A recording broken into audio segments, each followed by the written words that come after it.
book about working in the grocery store if anybody's interested. I honestly think I wrote this during a psychotic break, so just for that the poetry is pretty good. But I think my supermarket's the most universal, so I'm gonna read one from my supermarket. It's called Louise. Louise gets on my line after work with Nick, her son, who is just my age and also did not do college. He flirts, says I am pretty. She smirks and pretends to find a glossy cover of Kim Kardashian interesting. When she shows up alone and I ask after him, she says he is fine. She will tell him I say hi. This goes on for months, always messages passed through her smile. A mother and son who is just my age, says I am pretty, but that is all I know. It's been 3 months of just Louise, shopping after work. These days there's no frozen pizza or chips. She doesn't mention Nick, so I ask how he is. She says he started taking pills again, but it's okay, we sent him to rehab. Her husband sees it as a waste. Nick seems to think the drugs love him more than they do, but she looks hopeful, so I don't ask again. It's been 4 months since I last saw Nick. I asked Louise if the rehab is working. She says her husband got fed up, kicked Nick out, but she loves Nick. She knows him, and the rehab worked. She's trying not to worry. It's been 6 months since I have seen Nick, but today Louise came in.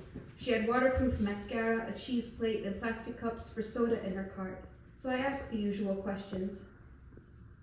She says they found him overdosed, that her husband had to ID him. Now he can only love the snooze button, no attraction to the sunrise. She says they will be moving soon, that Nick always liked me. We were just the same age. He never told me anything about himself, just that I was pretty, so I always asked after him. Her packed bag seemed to pull harder on her shoulder today. I look for a minute, then turn away. Good morning, do you have your savings card? Great.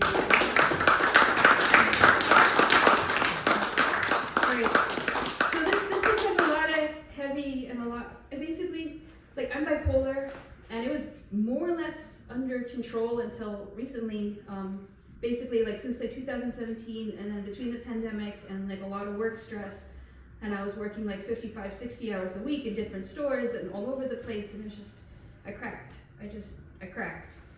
And a lot of these poems I wrote during that time, and it changed everything. It changed my poetry, but then, like, I lost 100 pounds over the last year, and I got my act together, and I feel like I'm the sanest I've ever been, which is, so, I'm gonna try not to do too many heavy ones from here.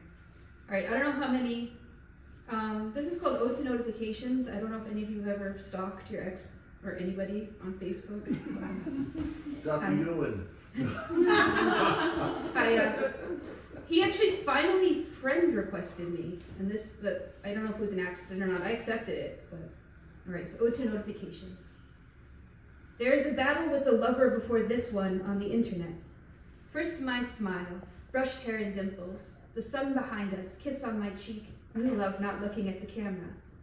His profile picture has 2 lovers eating barbecue, matching sunglasses. It must have been from July 4th, he gushes, now that it's December. I've always loved this picture. He has 11 likes a picture. I have 50.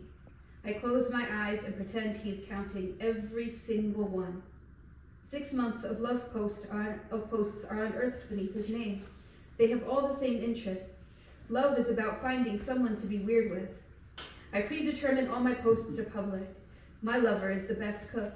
Their love is not about sex. My lover brings me the best presents. Their love is real because they don't have to change. My lover makes me laugh. He posts a picture of them laughing. I change my profile picture weekly. Wait a day to check his page. Wonder if he'll accidentally friend request me while stalking me. Swipe the screen on the left so I don't make the same mistake. He never had that pulsing glow behind his eyes with me. I sent telepathic messages through the internet. I didn't either. This is not a loss. I am happier now. I don't miss you. Stare right at the camera, right through the zoom lens at his face. I swear we make eye contact right before I click to share.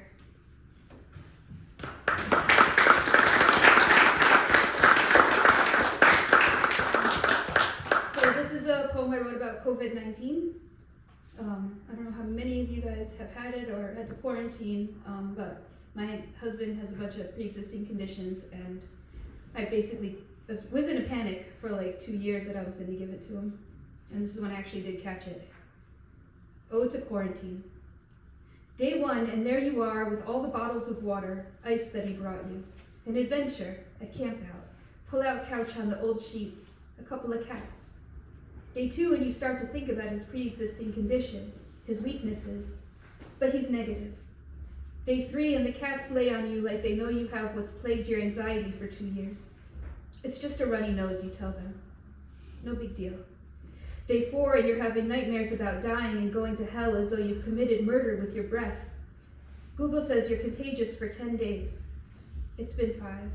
You haven't left the cesspool. Imagine your nose runs, but your husband could die. Imagine postnasal drip for 2 days could leave you a widow. Imagine your world, sitting on the couch, the kind of love, when they know you could kill them in one breath, keep you full of ice in the cooler, bring you Tylenol, keep you alive.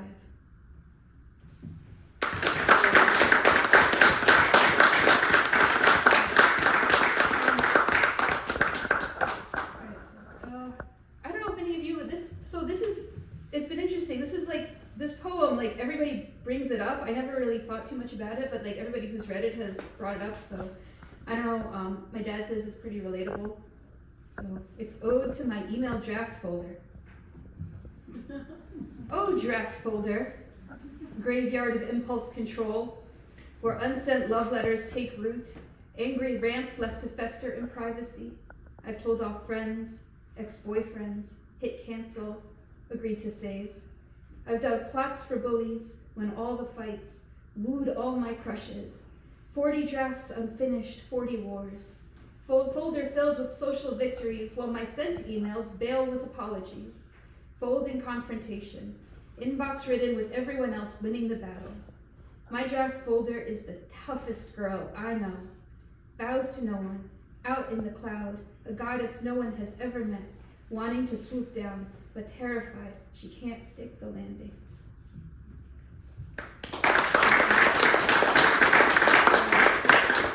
I'm gonna do, I guess, 2 more?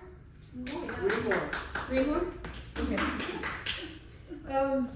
All right, so can I do a slightly political? Of course. Yes. That's mine. Yes. Okay, so currently I have a full-time job and I'm out in the real world, but that wasn't always the case, and I was on public assistance for 13 years, and people always think that it's safe to put down people on public assistance with me, and it is not safe to put down, save my life. So, people are like, it's okay that I was on it, but like it's not okay for someone else, and what makes me so special. Ode to public assistance. I still have my old food stamps card, reduced fare Metro card, all the SSI letters asking how much I earn, piles of old pay stubs, even the letter when I graduated to a full-time job, full-time bank account, employee health insurance.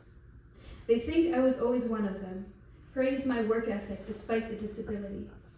On the register is a girl who asked them to cut her hours back so she doesn't lose Medicaid. In the deli is a girl trying to figure out how much is on her food stamps. In the bottle room is the guy who has to dig through the garbage for nickels. I left that shell of living behind 7 years ago. So they think I'm safe. Tell me how people would rather live off the government than earn a paycheck. I'm a wet dream for the people who believe in bootstraps. The fantasy, the one who got off.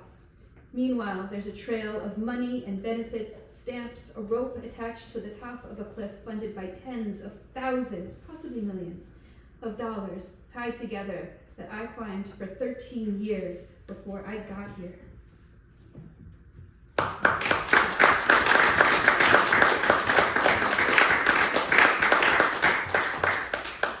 All right, I'll do 2 more. I'm gonna do, I don't know, you guys want? You know that one about the mom who's disappointed in her son? Because he's not what she imagined him to be. It's in that book. In this book? Yeah. I don't know which one that is. Do you remember the title? Sorry. It's definitely in this one?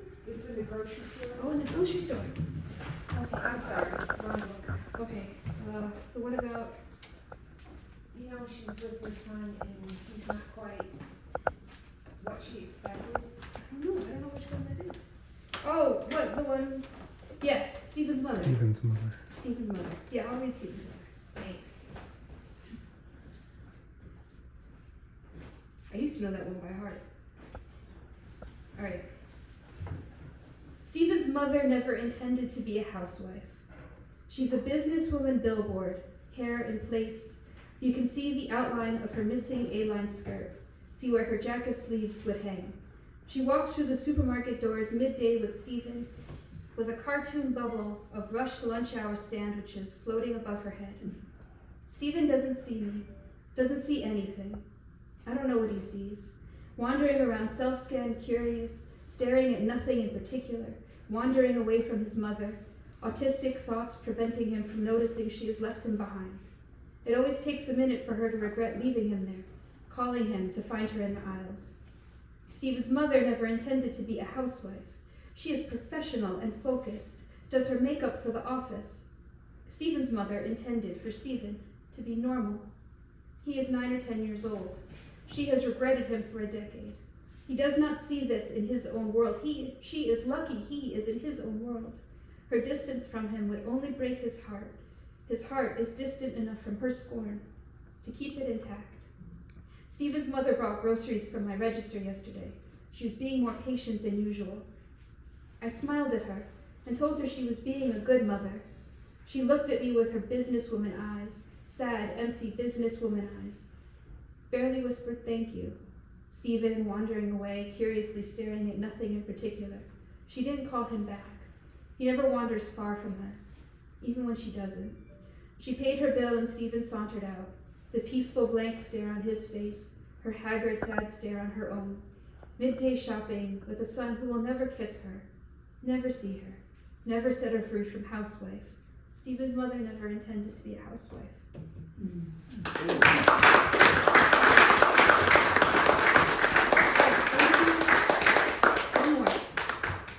One more. Two. You can do as many as you like. I'm not like, is that too much?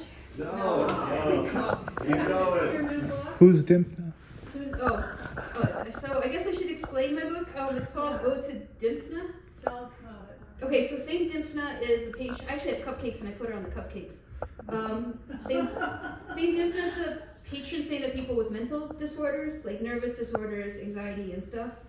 And I had never heard of her. My mom has a friend who's a recovering alcoholic, and it was her saint. And she mailed me a card, and I always I'll read the poem about it. But yeah, she's the and she actually apparently was also a poet, which I didn't know when I named the book. So this is Ode to Saint Dimphna. Sometimes faith comes out of nowhere. On a snowy day, snowflakes touching your face like a loved one, landing in your hair like soft fingertips, melting into and soothing you. Maybe when bees pollinate flowers, or there are cacti with water in the desert, coconuts in the jungle. Or sometimes, maybe, someone gifts you a laminated card of the patron saint of mental disorders.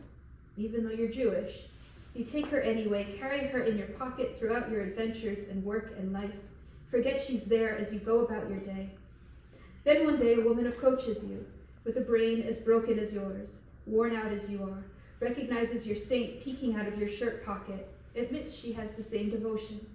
Suddenly, even though you're strangers, you're Jewish and mostly agnostic, and Saint Dimphna was a present from someone you barely knew, your faith intertwines with a similar person. Maybe God is real, maybe God is not real. But we are real, and here we are, trying to get through it, with snowflakes or bees or church, or maybe a crumpled laminated card in our pockets of a woman who knows we suffer, or we imagine knows we suffer, soothing us as we work or shop at the grocery store, busy, absent-mindedly hoping for peace.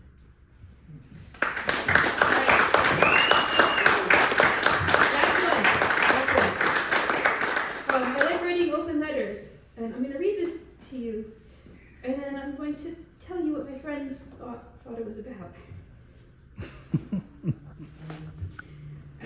Open letter to Nabisco.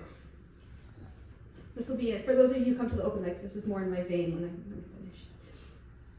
I have noticed that you have come out with Mega Stuff Oreo cookies. I am assuming this translates to triple stuff, as opposed to double stuff or the original regular stuff. My customers are buying it nonstop. So excited for all the stuff. Nothing in the cookie business tastes as addicting as Oreo cream, and maybe your new Mega Stuff cookie will ensure that my customers finally get their fill. Mega Stuff Oreos are a limited edition. In a few months, they will be obsolete, leaving my customers feeling Oreo empty inside. The double stuffed Oreos, which once were such a treat, will no longer satisfy their cravings. They will start eating more of them, wanting more, trying to fill the void your limited edition stuff overload will leave. Nabisco, although my customers have not caught on to your plan of creating unfulfilled Oreo stuffed cravings for the rest of all eternity, I am on to you. As tempting as it is to buy your Mega Stuff Oreo cookies, I'm refraining. It's bad enough double stuff has made regular stuff obsolete. I will walk past the cookie section and fantasize about all that stuff. Vicariously buy them when my customers stock up, imagine the mouthgasms it would give me, but you will not win. I will watch my customers in silence and not warn them. People refuse to admit that they are being fooled, but I am on to you. You can't trick me with your stuff fulfillment promise. I will not let you ruin regular stuff forever.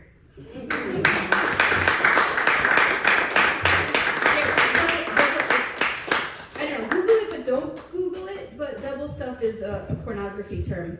Yeah, and if you Google what it is and then buy the book and reread the poem.